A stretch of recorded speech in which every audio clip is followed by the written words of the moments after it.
بەناوی خۆی بەخشنەوە مێرەبان سڵاوتان لێ بێ ئەزیزان و خۆشەویستان من عیمران ئەمیر خۆشحاڵم جارێکی تر لە بەرنامەیەکی تری گفتوگۆ لە شاری هەولێر بە ئێوەی عەزیز و خۆشەویست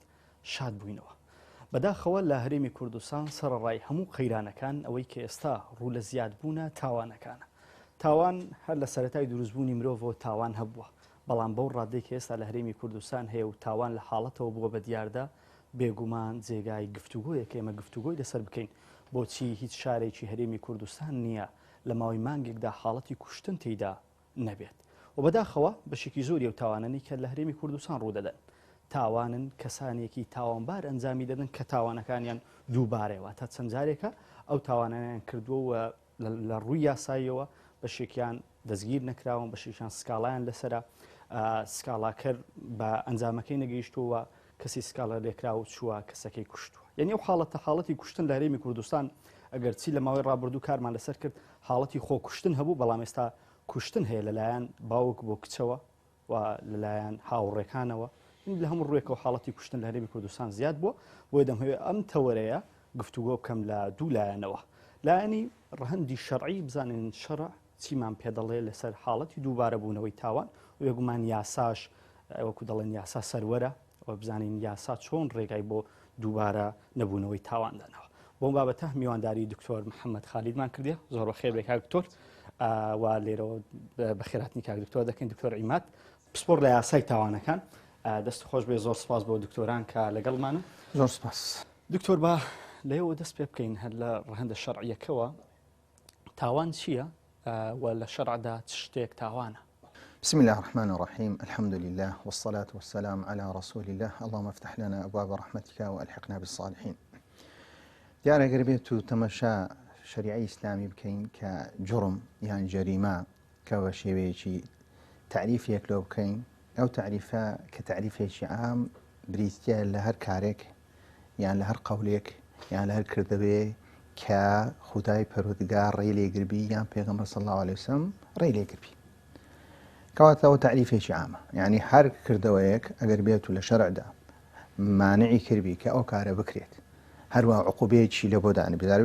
زاروێ خۆدی کارە کە بە جوڕم دانرای بەڵام عقوبەی لۆ دانرایە. بۆ من ئێستا ڕیبا بە جەریمە دانرایە، بە تاوان دانرایە، بەڵام لە هەمان کاتدا عقوبەیەکی دیاری کراوی لۆ دانرایە. بۆیە هەندێک عولەما دەڵێن کاکە تعریفێکی هەر شتێک هەر کارێک هەر کردەوەیەک ئەگەر بێت و سزای هەبوو، جا سزایەکە کە خوای پەروەردگار دیاری کردبوو وەکو حەد وەکو قیساس یان دەسەڵات دیاری بکە وەکو تعزیر. یعنی هەندێک بابەتمان هەیە کە دەسەڵاتی دایتە سوڵتەی ئەو سوڵتەیە کە دەوڵەتە کە دەتوانیت هەندێک بابەت هەیە لە قورئاندا یان لە فەرمودەی پێغەمبەر صلی الله عليه وسلم بە حرامی دانایە بە تاوانی دانایە، ئەو تاوان دەتوانیت تعزیر لێ بکەین. کەواتە هەر کردەوەیەک ئەگەر بێت و نەسێکی لەسەر بوو، دەقەیەکی ئاینی لەسەر بوو کە خوای پەروەردگار نەهی لێ دەکات یان دەرێ ئەو کارە مەکە یان عقوبەیەکی لە بۆ دانایە، ئەو کارە دەبێت بابەتێکی چی؟ بابەتی حرام. بابەتی حرامش ئەگەر بێت و تەماشا بکەین کە خوای پەروەردگار شتەکانی حرام کردیە لە بۆ ئەوەی چەند شتێک بۆ پارێزی، یعنی کە ئەو شتانەی کە تەماشا دەکەی لە ئیسلامدا کە خوای پەروەردگار دەرێ لا تەقتولوا لا تەزنی زینای مەکە، هەروە ئەو بابەتانە کە خوای پەروەردگار باسی کردی یەکەمیان کە یان مەسەلەی مخدرات و هەروەها مەسەلەی کوحولات و ئەو بابەتانە کە خوای پەروەردگار یەکەم شتانی حرام کردیە کە ئەگەر بێت و دەبتە هۆی تێکدانی عەقلی ئینسان.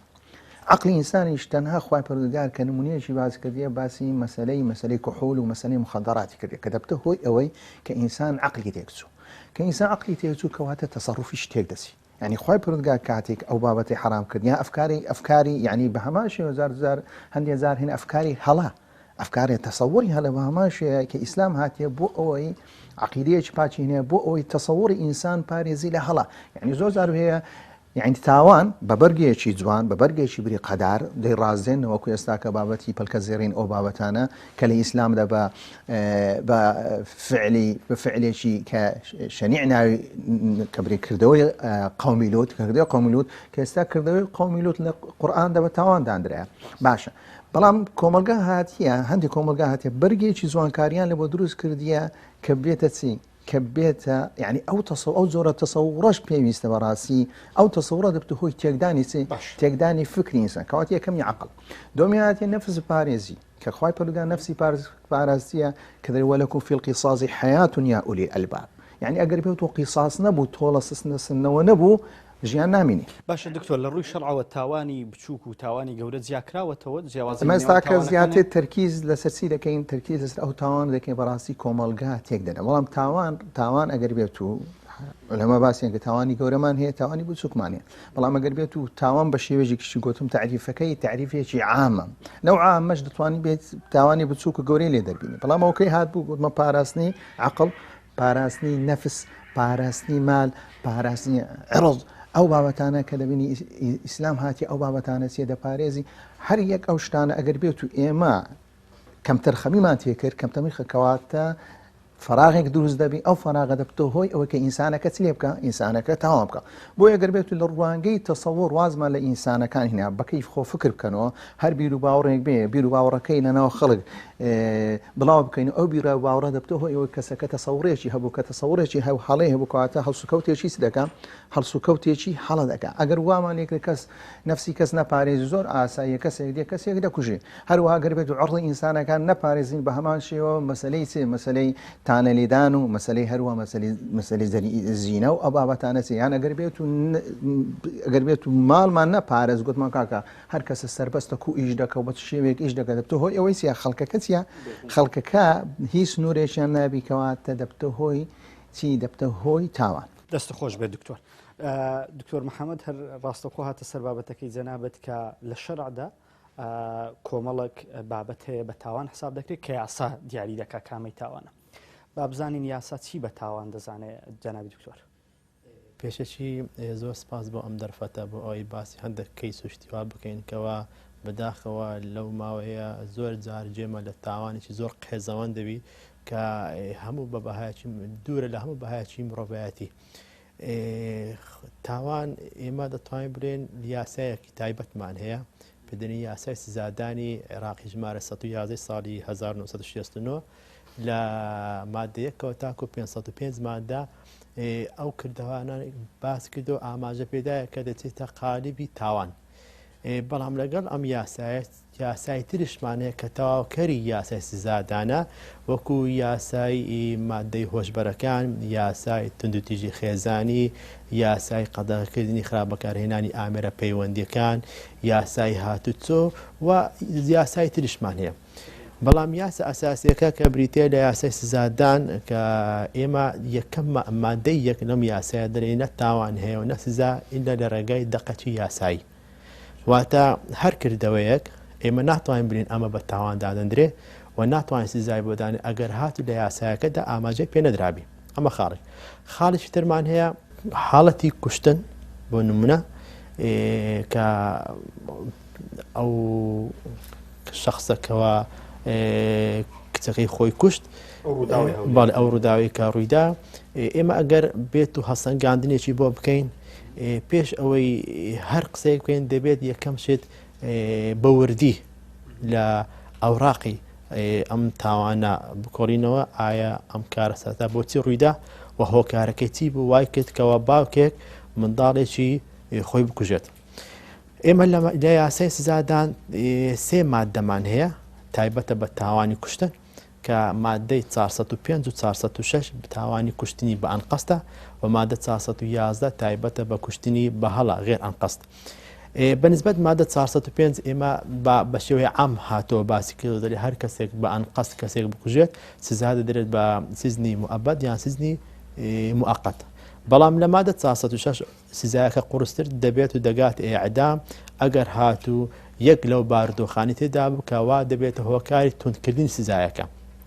نمونە دزی لە کاتی پلاندانان یاخود چاودێریکردنی تاوان لێکراو یاخود بەکارهێنانی ئامرازێکی دیاریکراو یاخود چەند کەسێک هاوڵاتێک بکوژن یاخود کوڕێک یان کچێک باوکی خۆی یان داچی خۆی بکوژێت یان باپیر و داپیری خۆی بکوژێت ئەمە لێرە دەبێتە مادە 406 کە سزایەکەی دەگاتە لە سێدارەدان بەڵام ئەگەر ئێمە بێت و هەسەنگاندنی ئەم ڕووداوە بکەین ئایا ئەم ڕووداوە بە چ شێوازێک بتوانین سزا بدرێت لەیان دادگاوە ئێمە ناتوانین بلێن مادە 406 شمولی دەکە بە شێوەکی گشتی ئیلا ئەگەر هاتوو بارودۆخێکی تێدا بێتن ئەم بارودۆخە وا بکات کە مادە 406 شمولی دەکە بۆ نمونە ئەم کەسە بە هۆکاری ئەوەی کە ئەم منداڵەیان ئەم کچە جوانەی ئەشکەنجە دابێتن پاش ئەشکەنجەدان کوشتی بیتن یاخود ئەگەر هاتو پلانی بۆ دانابێتن ئەمانە لە ڕووی یاسای هەمووی فەرق دەبێت ئەگە ئەشکەنجەی پێش کوشتن تێدا بێ و ئەگەر پلانی بۆ دانرابێ هەمووی لە یاسایەکەدا ئاماژە پێکراوە و خاڵێکی تر هەیە ئەم جۆرە تاوانانە کە دەکرێت بە شێوەی گشتی تاوان دەبێتە دوو بەش ئەو تاوانێکە مافی گشتی تێدایە و ئەو تاوانێکەوە مافی تایبەتی تێدایە ئەو تاوانێکە مافی گشتی تێدایە بە هیچ شێوازێک نەتەنازل نەسوڵحی تێدا دەکرێتن لەبەر ئەوەی دادگا دەبێت سزای بدات بەڵام ئەو تاوانێکەوە مافی تایبەتی تێدایە بریتە لەو تاوانێکەوە هیچ ترسنایەتیی تێدانیە بۆ ئەوی ئێمە سوڵحی تێدا قبول نەکەین بۆ نمونە دزیل لە نێوان ئوسول و فڕوع یعنی کوڕێک یان کچێک پارە شتێک لە باوکیان لە داچی بدزێت لێرەدا دەتوانین مەسەن باوکەکەیان دەکە تەنازل بکە و سوڵحەکەی دەکرێت بەڵێ بۆ ئەوەی شیرازی خێزان تێک نەچیتن بەڵێ ئەمە بەنسبەت خاڵک بەنسبەت ئەگەر هاتوو ئەم شخصەکەەوە سزادرا لێرەدا کامە دادگا تایبەتمەند دەبێت بۆ سزادانی ئەم جۆرە تاوانبارانە لێرەدا ئێمە بەپێی زۆری سزا تاوان دادگا دابش دەبێت بۆ چەند بەشێک تاوانمان هەیە تایبەتە بە کە پێدەین جینایات واتە تاوانی و دادگامانە تایبەتە بە کەتن واتە جونحا ئەمیش لە ڕووی سزایەکەەوە باشتر با ئێمە زیاتر باسی تاوانی کوشتن بکەین تاوانی کوشتن گوت سزاکە هەتاوەکو لە سێدارەدان ئەو ڕووداوانەی لە هەرێمی کوردستان ڕوودەدا زۆر جار کەسەکان پێشینەی هەیە ئەوە دەکە کە بڕیار لەسەر ئەوە کەیسەکەی قورستر بێ ئاماژەشم پێدا هەندێک بارودۆخەیە دەبێتە هۆکاری تونکردنی سزا و هەندێک بارودۆخەیە دەبێتە هۆکاری کەمکردنەوەی یان سوکردنەوەی سزا ئەو یەک لەو حاڵەتان دێ مەسەر حاڵەتانە دەمەوێ لە دکتۆریش بپرسم دکتۆر لە ڕوانگەی شەرعەوە چۆن سزا بۆ تاوانباردانراوە یان جیاوازی هەیە گەر کەسێک کە تاوانێکی دووبارە کردو و یان پێشینەی لە تاوان هەبوو شەرع جیای کردوتەوە لەگەڵ کەسێک کە تازە ئەو تاوانە دەکا یەکەم جاری تێ تاوانە بکە ئەگەر بێت تۆمەشا شریعەتی ئیسلامی بکەین لە بۆ هەر تاوانێک عقوبەی خۆی هەیە ینی ئەگەر بێت و کەسێک ئەگەر بێت و دزی کرد بۆ نمونە باسی دزی دەکەین ئەگەر بێت و دزی کرد لە پاشەوەی کە دزیەکەی کرد و لە پاشەوەی کە عقوبەی حەدی لەسەر دەست جێبەجێکراو کە دەستیان بڕی ئەگەر جارەشی دی کردەوە سەر لێ دەستی دەبڕنەوە مەبەستم لێرە چییە؟ مەبەستم لە فقهی لە شەریع ئیسلامی هەندێک کەس بڕوان بە هەبوونی بەندیخانە نییە هەبوونیە چکو مەرسلەی بەندیخانە مەسەلەی سێزن ڕاستە هەندێک نصوص دەینەوە لەو نصوصخانە کە پێغەمبەر صلی الله علیه وسلم کەسێکی لە ساری بەستیتەوە لەو بابەتانە یان دلیلی بەڵگەی لە حەنەفیەکان بەڵگەی نەفی دەینەوە کە باسی محارب دەکەن بەڵام لە ئیسلامدا وەکو کەسێک نەهاتیە سزنی کەی کۆتی کەی لە چواردیوارێک مێشی قەپاتکەی چۆ هێک لەو شتانی ئەگەر بێت و تەماشاش پێ بەڕاستی ئەو سوسنانی ئێستاکە بەڕاستی ئەگەر بێت و بەرهەمێنانی تاوانبار بەرگۆی لێ دەکەن تاوانبارێکی چاکتی لێ دەرسی یعنی ئەو کەسەی کە تو باز دەکەین کە سزنکرایە لە پاشەوەی هاتی تۆ کەواتە چوویتە بەندیخانەی کە لە بەندیخانە لە پاشەوەی کە عەفو درایە کەواتە بەرەلاکرایە کەواتە لە تاوانەکەی خاوەن بیتۆ کە هاتوو ناو کۆمەڵگەی ئیسفادەی لە سزنەکەی وەرنەگرتیە ئیسفادەی لە سزنەکە کەواتە ئەو جۆرە سزنەی ئێستاکە لە عالەمدا هەیە بەڕاستی يعني نابته إصلاح خلق باشتر وایە کە فکرێشتی یعنی بە شێوەیەشتر فکرکەنەوەی سەر الئیسلامدا نەفی هەیە نەفی بریتە لەوەی کەسێک لە شاری خۆی نەفی دەکرێت بۆ نمونە کەسەکە تاوانی کردە لێرە تاوانی لێرە کردیە کاکە دەیگوازینەوە دەیبینە بەسرە بەڵام لە بەسڕاش بە هەمان شێوەی ئەو دەسەڵاتی لە بەسرایە تەسەڕوفی میسانەت لێ دەکە کۆت دەکەن لە ژێر چاویشدا دەبی لە ژێر چاوی دەسەڵات دەبی بەڵام بەخۆی ژیانی خۆی دەکا کردن و فرۆشتنی خۆی دەکا دەستی و دێ بزانی ئایا سلوکەکەی گۆڕایە نەگۆڕایە بەردەوام کابرای مڕاقەبە بدەین هەمووها لە ڕووی ئابووریش ئەو هەموو ئەرکەی ناکەوتە سەر دەوڵەتی هەروەها لە ڕووی سێ چونکە مەسەلەی سزن تەنها تەعزیبدانی یان سزادانی تەنها تاوانبار نییە سزادانی هەموو ئەو کەسانی لە دەورەی تاوانبارە سزادانی ئەو منداڵەیە کە باوکەکەی لە سزە سزادانی ئەو ئافرەتێکە خێزانێتی یعنی ئەگەر بێت و تەماشا بکە یعنی ئەمە باسی لەسەر ئەو طریقی کە ئەو کەسانی بڕوان بە مەسائلی سزنیە هەندێک کۆمەڵە عولەماکمانێ بڕوان بۆ اینە کە ئینسان سزن بکرێ و بند بکرێ بەڵکو پێویستە عقوبەیەکی خێرا هەبی یان عقوبەی خێرا هەبی یان ئەوتی عەفو بکرێ یعنی بۆ نمونە کەسێک کاتێک جەریمەی قەتل دەکا مواصفاتی قتلی تێدایە لە ئیسلامدا قتل ئەگەر بێت و عەمد بوو ئەوەی تێدانی والله کاکە ظروفی مشدد و مخففەی هەبی ڕاستەخۆ گەر بێت و قتلەکە عەمد بوو هەندێک کەسەیە اختلافەکە لە شێوەی کوشتنەکە هەیە شێوەی کوشتنەکە هەندێکیان دەڵێن بەو شێوەی دەکوژرێتەوە کە کوژراوەکە پێکوژرا هەندێک حدەکەی تەنە حەدی سەیفە کە وەلەکم فی القصاص قصاص یعنی قصاص يعني معاملة بالمثل يعني کابرا ئەگەر بێت و کەسێکی کوژبی بە دەمانچە بە دەماچەی دەکوژرێتەوە هەندێکیان هەبەش ئەگەر بێت و کەسێکی سوستانبی دەبی بسووتێنرێتەوە ئەگەر بێت و بەردێکی لەسەر کەسێکی داوی هەتا مردبی بەو شێوەیە دەکوژرێتەوە معاملەی بمثل لەگەر دەکەی بۆیە مەسەلەی قیساس مەسەلەیەکێک تەواو ئەگەر بێت و جەریمەکە جەرێنەوەی عەمد بوو ئینجا لە بینی چێ بوو لە بینی شوێنە بوو تەنها لە بینی فەرع و ئوسوڵدا کە ئەگەر بێت و ئەسڵێک فەرعی خۆی بکوژی لە هەندی عولەما تەخفیفیان کردیا دەرێن لەبەر ئەوەی بابەکە بوویتە هۆی وجودی منداڵەکە نابی منداڵەکە ببتە هۆی لە ناوچوونی بابەکە ئەو بابەتەش اختلافی لەسەرەوە بە وردی ینی باسی حکومەکانی کەسێکم بۆ بکەی کە دەبێتە هۆی کوشتنی کەسێک ئەو باسی کرد کە بەرامبەرەوە ئەدی لە ڕۆژی قیامەتە ئەو کەسە چۆن هەڵسوکەوتی لەگەڵ لە کاتێک نەفسێک دەکوژێ ئایا لە ئیسلامدا ئەو تاوانەیە چۆن باس کراوە ئەو تاوانەوە خۆی پەروەردگار کاتێک لە سوورەتی نیسا باز دەکات ڕاستەخۆ بە تاوانێکی گەورەی دانایە هەروەها ئەو زۆرە کەسەش کە باسی کردی کە حتا ناستۆ و خالیدی نەفیە کە لە دۆزەخیش دەمێنێتەوە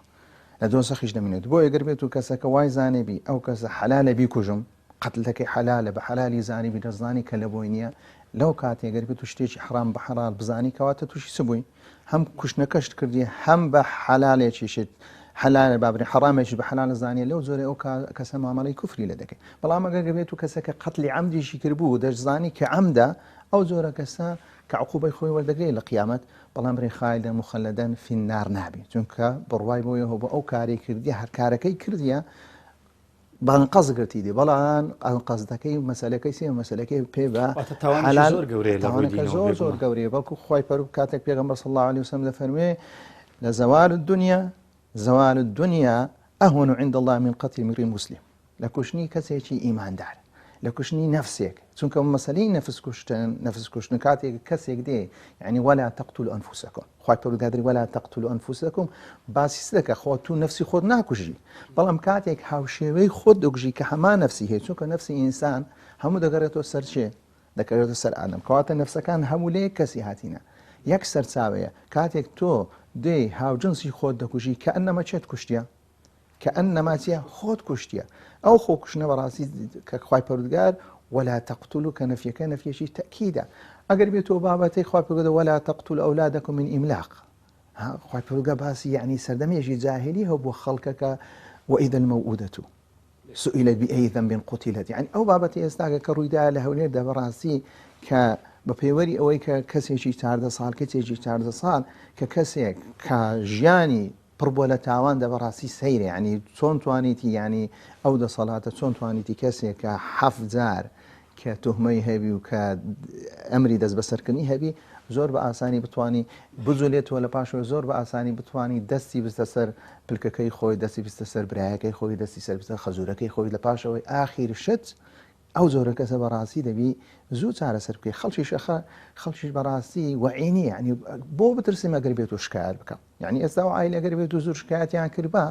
چارەسەرێکیان کردبا لە بۆ خۆیان ینی چارەسەرێکیان لە بە خۆتی دواوە ینی ئەو بوارە ناگەیشتە ئەوە کە منداڵێکی بۆ تەمەەن بچووچەیە کە کەسێک بێ بەو شێوە دڕندانەتیە بیکوژی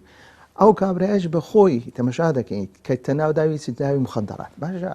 یعنی کوردستانێکی هەو بچووک 6 ملیۆن کەس بۆ خەڵک فێرە مخەدەرات بووە بۆ گەنجێکی 35 ساڵی کە مخەدەرات دەچێشی بۆ تیزارەت پێ دەکات چێ ڕێی پێدایە ینی ئەو بابەتانە بەڕاستی هەموو بوویتە ینی کەسێکە کە بەڕاستی کۆمەلگایمەوەی لێ هاتیە ینی کۆمەلگایە کە دەین کۆمەلگای کراوە بەڵام کراوە کاکە لە چی لە بۆ ئەوەی تەتەوڕ بکەین کۆمەلگا لە بۆ ئەوەی نییە کە کاتێک باسی کراوان دەکەین لە بۆ ئەوەی تاوان بکەین ئەو کەسە کە فێرە مخدرات و حتممە تەسەوڕێکی هەڵی هەبووە لە دنیاە کە ئەو تەسەوڕە وی لێ کردیا کە بچی مخدرات بکە بیفرۆشی هەر ئەو تەسەوڕە هەڵەش وی لێ کردیا کە لەگەر ژنەکەی خراپی تەلاقی بدە هەرەوە تەسەوڕە غڵەتە شوی لێ کردیا کە منداڵەکەی چیە بۆ ئێمە بەڕاستی هەم ئەگەر بێت و بگەڕێنەوە بەڕاستی هەرێمی کوردستان لە دارمانێکی ئەخلاقی گەورەداەوە زۆر دەمەوێت لە دکتۆر بپرسم دکتۆری مات بۆچی تاوان دووبارە دەبێتەوە بۆچی تاوانبارەکان ئەگەرچی چەندین چاکسازیمان هەیە بەڵام چاکساز نابن. خۆتی خۆی بەنسبەت دووبارەبوونی تاوان ئێمە لێرەدا لە کوردستان بەگشتی پێویستمان بە قوتابخانەیەکە. ئەم قوتابخانەیە دراسەتی هۆکارەکانی تاوان بکە. ئایا بۆچی تاوان هەیە؟ هۆکاری ئەنجامدانی ئەو تاوانانە چین؟ ئایا هیچ ڕێگە چارەیەک هەیە بۆ ئەوەی ئێمە بتوانین ئەم جۆرە تاوانە کەم بکەینەوە؟ خۆی خودی خۆی لە هیچ وڵاتێک و لە هیچ کۆمەڵگایەک و لە هیچ زەمانێک تاوان بمبڕ ناکرێتن، بەڵام دەتوانێت دەسەڵات کەمتریکە بەو شێوازە نەبیکەوە ئێمە ڕۆژانە یان هەفتانە جێمە لە چەندین تاوانی قێزاون دەبێتن و یعنی بۆیە لێرەدا پێویستە ئەم قوتابخانەیە هەبێت دروست بکرێت بۆ ئەوەی دراسەتی ئەم هۆکارانە بکاتکەوە بۆچی تاوان هەیە. ئەمە خاڵێک. بەنسبەت چاکسازی ئێمە کە دەڵێن چاکسازی واتە چاکردنەوەی ئەم ڕۆبەیکەوە تاوانی ئەنجام داوە. حاڵەت هەیە تاوانبار ناچار بۆ بچێت تاوان بکات، لێرەدا دەبێت سزا بدرێت، بەڵام ئەم سزای ئێمە نابێت وەکو تۆڵە سندنەوە بەسەری بسەپێنین. واتە تاوانەکان زۆریان هەیە. بەڵێ زۆریان هەیە.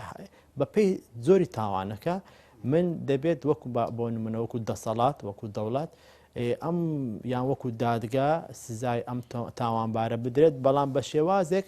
چارەسەر بکرێت و چاک بکرێت بۆ ئەوی دووبارە بچێتەوە ناو کۆمەڵگە بە شێوازێکی باشتر دوور بێت لە هەموو بابەتێکی تاوانی. باش دکتۆر حەزەکەمەوە بپرسم لە بەشێک لە سوۆسیال میدیا دەنگۆیەوە هەیە ئەو باوکەی کە کچەکەی خۆی کوشت بە هۆکاری وی کە باوکەکە بەکارهێنەری مادەی مخدرات و بابەتانە بووە سزاکەی لەسەر سووک دەکرێت لەبەروەی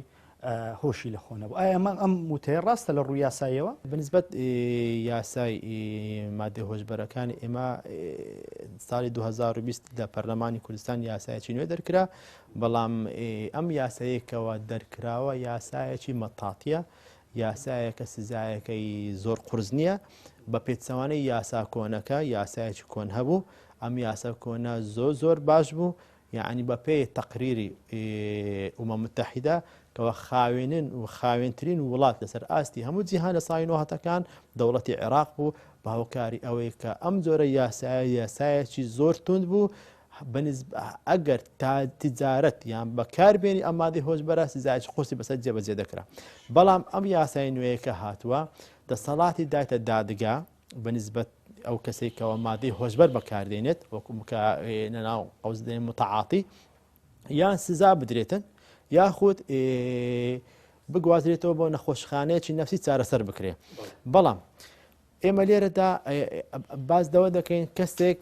لە ژێر مادەی هۆشبەر لە ژێر مادەی هۆشبەر کە تاوانێک ئەنجام دەدا. ئێمە لە مادێکمان هە لە یاسای سزادە کە مادە 61 دەڵێت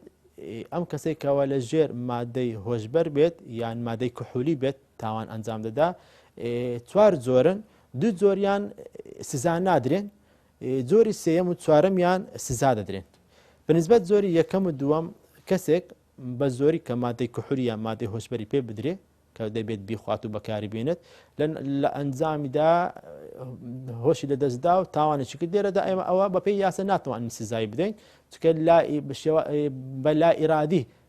تاوانەکەی ئەنجام داوە بە زۆری کەەوە مادەی کحولیان پێداوە. خاڵی دووەمیان ئەوەیە شخصێک شتێک دەخوات وا دەزانێت کە شەربەتە یان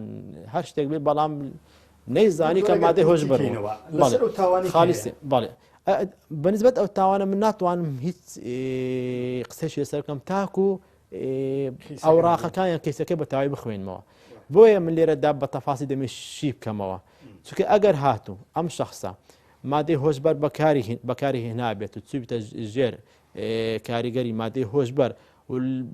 بۆ ئەوەی تاوان ئەنجام بدە واتە مادەی هۆشبەر بەکارهێنە بۆ ئەوەی تاوان ئەنجام بدە لێرە سزایەکە زۆر قورس دەبێتن. بەڵام ئەگەر هاتوو مادەی هۆشبەر بەکاردەهێنا بەڵام نیەتی تاوانی نەبوو لێرە سزا دەدرێت بەڵام سزایەکەی قورس نابێتن. ئیسلام چی کردووە بۆی کە تاوان کەم بێ لە نێو کۆمەڵگا و کۆمەڵگایکی ئیسلاح بێ؟ دیارە کە ئەگەر بێت و ئیسلام وەکو نظامێک سیستەمێکی گیرە کە گیرە هەموو شتەکانی یعنی بوارەکانی ژیان دەگرێتەوە تەنها یەک بوار نییە. یعنی ئەگەر بێت ئێمە ڕاستە ئەگەر بێت و تەمەشا ئیسلام کەی نظامێکی سزایی هەیە بەڵام پێش نظامی سزاییەکەی نظامێکی وقایی دانایە وقایی کە ئەگەر بێت و تەماشاکە ئەو وقایە مەبەستم پێش ئەوەی کە شتەکە ڕوو بدە عیلاجی لە بۆ دانای وقایەتی کە ئینسان بۆ لێ بکە کە ئینسان کائینێکی چاک دەربچی کائینێکی باش دەربچی هەروەها بتە هۆی ئەوەی کە وەڕاستی هەم عیلێ هەم وەکو تاکێکی باش بێ هەم بتوانانی ئەگەر بێت و سبەنی خێزانی پێکەی خێزانێکی چاک دروست بکە هەم ئەگەر بێت و کۆمەلگایکی دروست کرد کۆمەلگایەکی چاک دروست بکە کەواتە نیزامە وقایەکە بریتە ئەو پەیوەندی ئینسان هەیتی لەگەر ئەڵڵا تەعالا یعنی مەسەلەی بڕوابوون بخوا بڕوابوون بە ڕۆژی دوایی بڕوابوون بە قورئان و هەروە بڕوابوون بەوەی کە عەزابی دنیا قیامەت هەیە یەک لەو بوارانەیە کە بەڕاستی کە ئینسان دەپارێزی لەچی دەپارێزی لەوەی کە تاوانەکە کەواتە بواری عەقیدەیی بواری کاریگەیەکی زۆری هەیە لەسەر ئینسان کە باسی تەسەووڕم کرد باسی فکرکردنەوەی ئینسانم کرد چۆن دەتوانانی وەلی ئینسانێک بکەی کە ئین الله کان عەلەیکم ڕەقیبە بەردەوام وا هەز بکە کە خوای پەروەردگار چاودێری بکە باش ئەگەر بێت و هەز بکە کە خوای پەروەردگار چاودێری دەکا ئای بەتەنیاش ئەگەر بێت و لەگەر ماڵێکی حرامی مارە حرامەکەی دەخوا دەزانی ئەڵڵا تەعالا چیە چاوی لێ بۆی مەسەلەی ئێستا کە بەڕاستی کۆمەلگای مامە کۆمەلگایەکی کراوە لە ڕووی بواری بیرکردنەوە لە بواری بیر و باوەڕدا بەڕاستی شێواوە ینی چەندەها بیری سقەت و بیری ناڕێک هاتنە ئەو خەڵکەکەی وەی لێگرێت تەنها فکر لە چەند شتێک بکاتەوە یعنی ئێستا کە هەتا لە بواری تاوانسازیش کە باسی بواری دەرونی کردیە هەروە بواری عەقلی باسی دەرونی ئینسان دەتوانێت تو ئەگەر بێت و ڕاگەیانەیەک تەبێ ئەو ڕاگەیانێت دەتوانی وە لە خەڵک بکە تاوان بکە ئەو ڕاگەیانە دەتوانی وە لێ بکە تاوان چیە تاوان کەمتەوە هەروەها گەر بێت و بڵاوکردنەوەی فکرا بۆ نمونە ئێستا گەر بڵاوکردنەوەی چێژگەری تەنها وە لە خەڵک بکەی حەز بەوەی بکە چ شتێک یعنی فکری فەلسفەی چێژگەری ناوە خەڵک بڵاو بکەوە ئەو خەڵکە بخۆی هەمووی دەبتە دژیەک چونکە ئەمیش غەریزەم هەیە توش غەریزەت هەیە وش غەریزەی هەر کەسە لە بۆ غەریزە خۆمە حەوڵ دەدەی ئەگەر بێت و غەریزەی تو لەگەر غەریزەی پێچەوانە بوو زۆر پێم ئەتیادیە بێم چ لێ بکەم بێم ئەو کەسەی بەرامبەرم کە دەیهەوێ ئەمن چێژ لەو شتانەوە دەرگم دێم دژایەتێت بەڵام کە خوای پەروەردگار کە باز دەکا دەریکاک ئەو چێژگەراییە سنووردارە ئەو چێژگەراییە چل لە شتانەی کە لە خواردنە لە مەسەلەی جنسە و لە مەسەلەی دەوڵەمەندبوونەوە لە مەسەلەی شوهڕەتەوانەوە ئەمە غەریزە ئینسانن ئەگەر بێت و هیچ سنوورێکی لە نەبوو کەواتە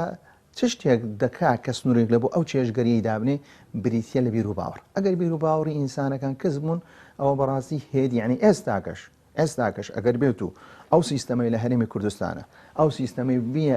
ئەمریکا ڕاستەخۆ سەرتابای دەبتە تاوان دی لۆ ڕێژەی تاوان لە هەرێمی کوردستان لە چاو دەوڵەتانی کەمە کە لە ڕووی سیاسی ڕقابیش هەندە بە هێزی نەما مەسەلەکە دەگەڕێتەوە هەتا ئێستا کە بەڕاستی وەکو هەرێمی کوردستان پابەندە بەچێ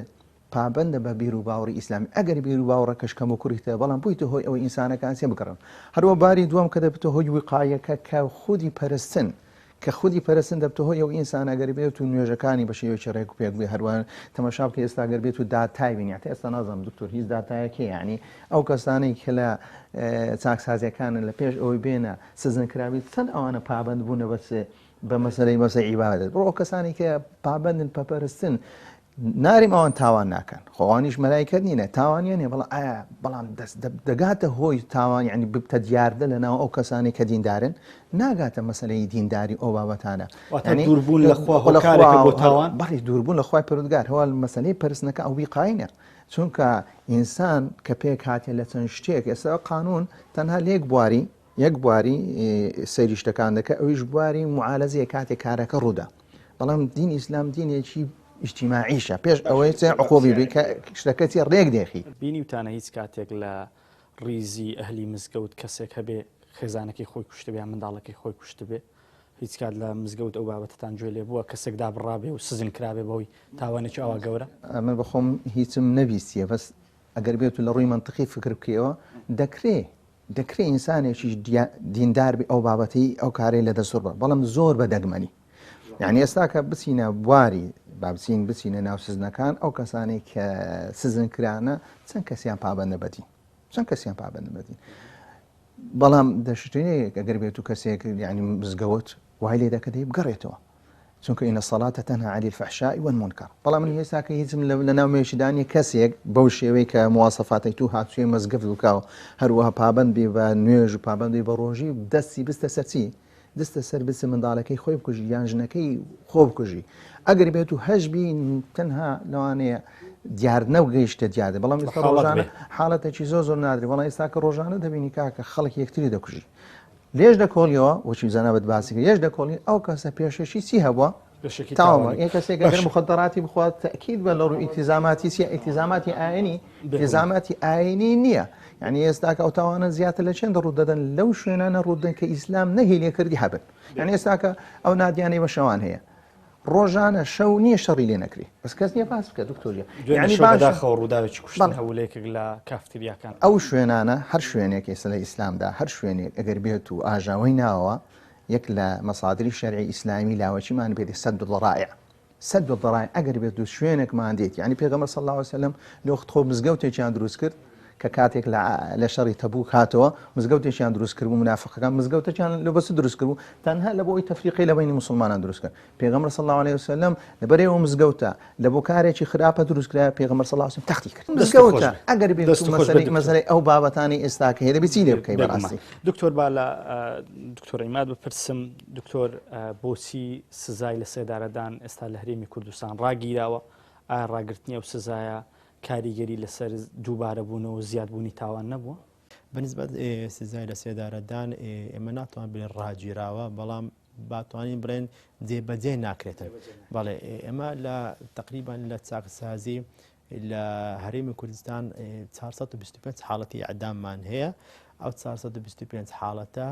یعنی ڕۆژانە خودی خۆیان احتیمالی هەیە داوا بکەن برێن وەرن حکمی ئەعدامان لەسەر جێبەجێ بکەن بێزار بووین ئێمە هەر ڕۆژێک کە بەسەرماندا دێوا دەزانین کەوا هاتینە حکمەکەمان لەسەر جێبەجێ دەکەن ئەگەر ئایا حکمی ئەعدام هەبی یان نەبێتن من لەگە ئەوەی دانیمەکەوە بڵێن نەبێتن لەگەڵ ئەوەش دانیمەکە بڵێن هەبێتن بەڵکو بە وەسەط ئەو جۆرە تاوانانەی کەوا زۆر قێزەوەن زۆر ترسناکەن پێویستەکەوە ئیعدام بکرێتن چونکە وەکو ئەوەیە جەستەیەک تووشی سەرەتان دەبێت پزیشک دێ ئەم جەستەیە ئەم پارچە گۆشتەیە کە تووشی سەرەتان بووە کە بۆ گەم بووە لێ دەکاتەوە بۆیە ئێمە دەڵێن ئیعدام یعنی بۆ ئەم جۆرە حاڵەتانە پێویستە و زەرورە بەنسبەت ئیعدام چەندین مادەمان هەیە لە یاسای سزادانی عێراقی ئاماژەی بە سزای لە سێدارەدان یان ئیعدامی داوە و هەندێک کەیسەیەکەوە پێویستە ئیعدام بکرێت بەڵام بەداخەوە دکتۆر من ئەوەی بزانم کە لە ڕووی پسپۆرێکی خۆمەوە تا ئێستاوە گوێم لێ نەبووەکەوە سزای لە سێدارەدانی ئیعدام جێبەجێکرابی بەڵکو تەنها لە ناوبەندیخانە دادەندرێت إلا ئەگەچووکە بۆ بەنسبەت سزای ئیعدام پێویستی بە ئیمزای سەرۆکی هەرێمە دەبی سەرۆکی هەرێم ئیمزای لەسەر بکە و بەرسومی پێ دەربێنێتن ئەو کاتێک سزای ئیعدامەکەی لەسەر جێبەجێ دەکرێتن بەڵام یعنی بەداخەوە کە زۆر جار جێما لێ دەبێت دەڵێن حتا لە سەر شەقام و لە هاوڵاتیان دەڵێن ئەو کەسێک کە تاوانی قەتل دەکا یان هەر تاوانێکی قێزەوەن دەکا ڕاستە حکمی ئیعدامی لەسەر دەسەپێنن بەڵام جێبەجێ ناکرێت تەنها دەچێتە بەندیخانە و سێ جەما خواردنی خۆشی پێدەدرێتن و وە قەڵەوترش دەبی بەڵام وە بۆ ئەوەی ببێتە ڕادیعک بۆ کۆمەڵگا بۆ ئەوەی کەسانی تر جرئەت نەکەم بچن قەتێک بگەن هەر تاوانێکی تر شەر نیە لە تاوانی قەتل بێتن ئێمە هەمانە تاوانی جنسیمان هەیە اختصابمان هەیە هەر جۆرە ئەو تاوانانەیەکەوە دژی هەموو بەهایەکی ئەخلاقیە کەوە ئەمەش دەگاتێ ئیعدامی بۆ نمونە ئەم جۆرە کەسان ئەگەر ئیعدام بکرێن ئەو کاتەی دەبێتە ڕادیعێک بۆ کۆمەڵگا بۆ ئەوەی هیچ کەسێک جورئەت نەکا و نەوێری پەناباتە ئەم جۆرە کردباش دکتۆر ڕۆڵی داواکاری گشتی چۆن دەبینن لە کەمکردنەوەی تاوانیان تا چەند ڕۆڵیان چۆنە لە هەرێمی کوردستان بەنسبەت تۆکو مامۆسایەکی زانکۆ بێگومان چاودێری هەموو دەرگاکان بەنسبەت داواکاری گشتی ئەم دەستگایە داواکاری گشتی ئێمە بدایەتی بەرنامەی ئاماژەمە بۆیدا تاوان خودی خۆی دەبێتە دوو باش ئەم تاوانێکەوە مافی گشتی تدایە ئەو تاوانێکەوە مافی تایبەتە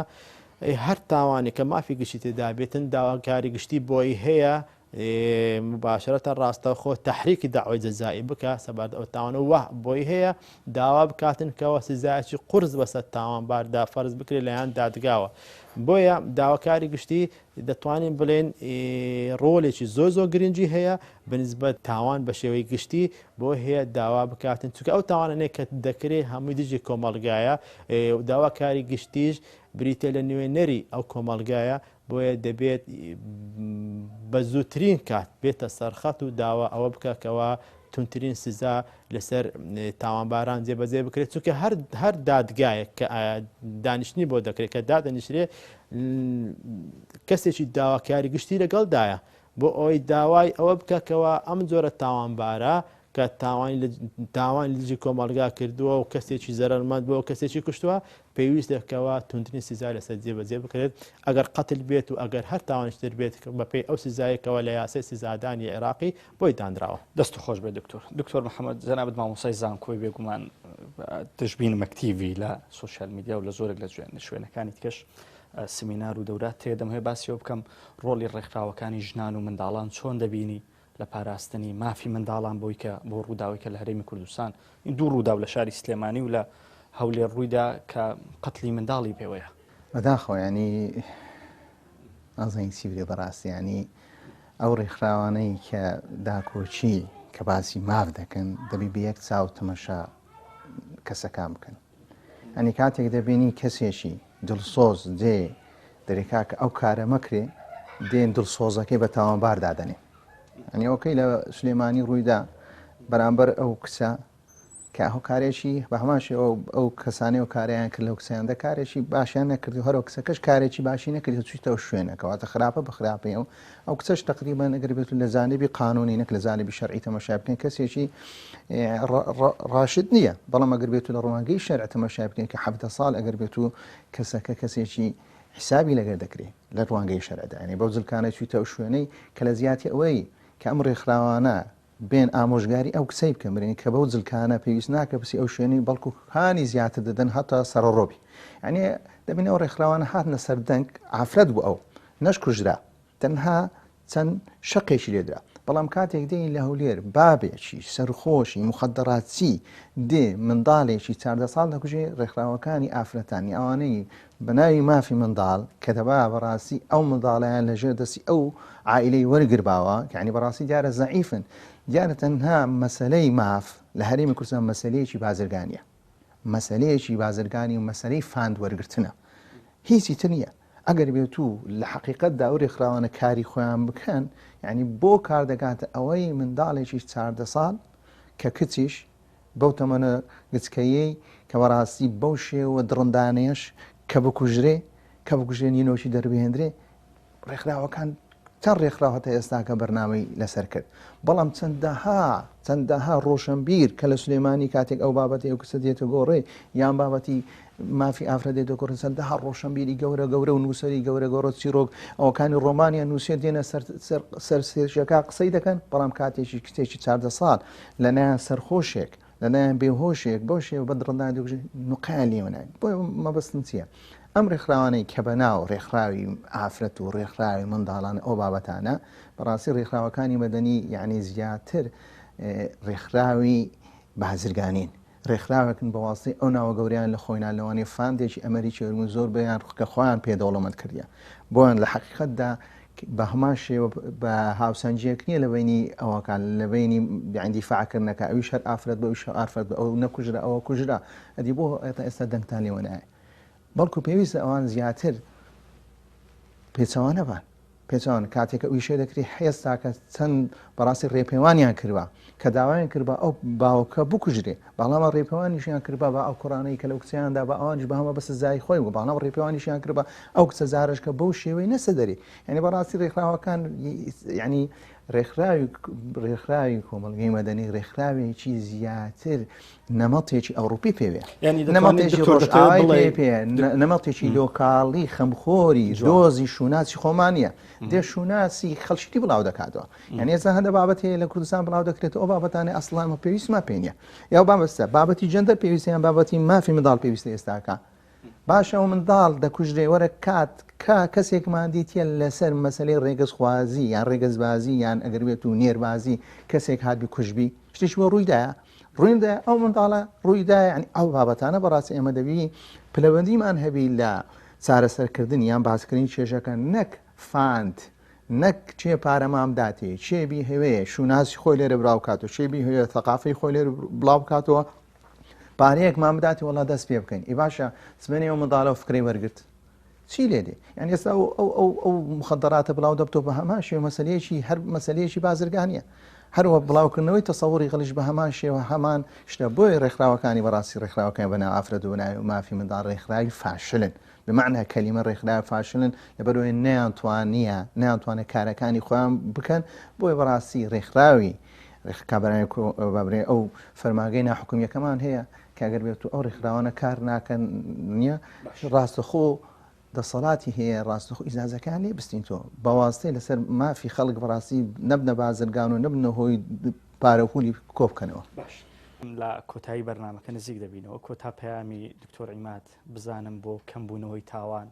پەیامت چییە و ئامۆژگاری چیە بۆ کەسانی کە تەنانەت خەیاڵی تاوانیشان لە مێشیدا هەیە ئێمە بە زەڕووی دەزانینەوە یاسا وەکو خۆی جێبەجێ بکرێت یاسا جیاوازی نەکرێت بۆ جێبەجێکردنی یاسا و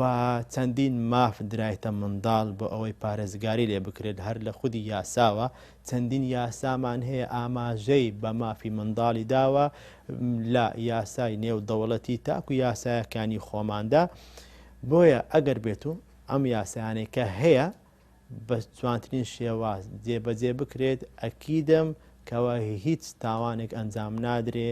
هیچ مافێک پێشێن ناکرێت بەڵکو هەموو بە شێوازێکی یەکسانی و بە تەبای ناو کۆمەلگادا دەشن زۆر سپاس دکتۆر پەیامی ئیسلام چییە بۆ کەسێک کە دەیهەوێ تاوان ئەنجام بدا کەسێک هاتە لای عەبدوڵای کوڕی عەباس یعنی ئێمە تاوان هاتوچی قەتل بکە گوتی دەومەوێ قەتل بکەم گوتی گەر بێت تۆ قەتل بکەی ڕاستەخۆ ناو دۆزەخی ناو دۆزەخ هەتایی یعنی مەسلەی تاوان مەسلەیەکی خەتەرە مەسلەی تاوان مەسلە حەقی وەکو لە ئیسلامشدا حەقی خوا و حەقی ناسیە جارە تاوان هۆد و حەقی لەسرە حەقێکی دنیایی و حەقێکی قیامەتی اینجا گسکەترین تاوان ئەگەر بێت و بابرین زەمکردنی کەسێک بێ کە هەبە تاوانە لە ئیسلامدا ئەگەر بێت و بەرامبەر ئینسانەکان هەتا کوشنەکە ئەوەش هەر تاوانە هەر تاوانە کەواتە ئینسان کاتێک تاوان مەبەستی وایە تاوان ئەنجامدا یعنی لە ڕووی فکرکردنەوە وا خۆی دابنی ئەو کەسە ئەو تاوانی لەگەر دەکات خۆی باتە جێوی چی بەسەر دێ یعنی ئەگەر بێت و کوشتمی کەواتە ئەو کەسە خینی دەبینی دەکوژرێ و ئازارەدا و کەسەکە منداڵی هەیە کەسەکە خزمی هەیە کەسەکە دۆستی هەیە ئەو ئەحبابانە هەمووی هێز دەبن ئەگەر بێت و دەوێت کەرامەتی بشێنی بە هەمان شێوە غەیبەتی بکەی بە هەمان شێوە بە هەمان شێوە بۆی خوا پێ وەلا تەقتول ئەنفوسەکم یعنی وا خۆت دابنێ لە جێگای ئەوەی لە جێگاوەی بەڵام ئەمە فکرکردنەوەی ئینسان دەبی ئێمە فکری بگۆڕین یعنی فکرکردنەوە دەری کاکە ئینسان ئەگەر بێت و پێش ئەوەی ئەگەر بێت و تاوام بکە چ بکە دەبی ئێمە ئەو ئینسانی فکری وەلێ بکەین پێش ئەوەی هەر ویستی کارێک ئەنجامدا فکر لێ بکاتەوە ئایا نەتیجەکە چییە چۆن دەتوانانی ئەو کەسەی وەلێ بکەی فکر لە نەتیجەی بکاتەوە بەوەی کە تەسەووری چی لێ بکەین تەسەوورێکی ئیجابی بدێ بەڵام کە تەسەوورێکی سلبی دایە هەموو ڕۆژێکا کە باسی ماددەگەریت کرد هەموو ڕۆژێ باسی هیچگەرایەت کرد هەموو ڕۆژێ باسی چێژگەرایەت کرد ئەو ئینسانە چی لێ دێ هەر لەو خوڵەی دەسوورێتەوە فکر لە مادەی دەکاتەوە فکر لە غەریزەکانی خۆی دەکاتەوە هەدەی ئەو شتانە تێر بکە کاتێکیش کەسێک دێتە بەرامبەری فکر ناکاتەوە نەتیجەسێ فکر لەوەی دەکات چۆن چێژی خۆی لێ بکە چێژ لەو بابەتی وەرگری هەتا ئێستاکە ئەو کەسەی کە ئەو ئافرەتەی ئەو کچەی کوشتی بریتە چێژگەری یعنی زۆر زارێ ئینسان دەگاتە ئەوەی بە تەعزیبدانی خەڵکی چی لێ دەبێت چێژ دەبینی یعنی ئەو کەسە دیارە گەیشتە ئەو حالەتەی ئەو حالەی چێژ لە شتیدی مەخەدەڕای تەجروبە کردیە چێژ لێ وەرگرتە بێ لەوەی چەندان تاوانی دیکردێت چێژی وەرێ تەعزیبدانی ئەو کەسەی خۆشی کە پارچە گۆشتی خۆیەتی لەوانێت چەند دەهازار لە باوەشی خۆی نایە ئینجا یعنی بەداخەوە ئەو ڕووداوەیە بۆ هەمومان زۆر ینی کارە سات بوو بزاتیش ئەوەی کە منداڵی هەبێ و کچی هەبێ زیاتر هەست بۆ تاوانە دەکەم دەست خۆش بێ دکتۆر زۆر سپاس بۆ دکتۆر عیماد مامۆستای زانکۆ کە لەگەڵم بووی سپاس بۆ دکتۆر محەممەد کە لە بەرنامەکە لەگەڵم بوون. بەڵێ ئەزیزان و خۆشەویستانەوەی بینیتان و بیستان ئەوە بوو کە باسی تاوانمان کرد لە هەرێمی کوردستان و بزات لە ڕوانگەی ئاین و لە ڕوانگەی یاساوە بۆ هیوای کە هەموو لایەک دوور بن لە تاوان تا بەرنمەیەکی تر بەیوێ عزیز و خۆشەویست شاد دەبمەوە بەخوای گەورەتان دەسپێرم سپاردەی خواب.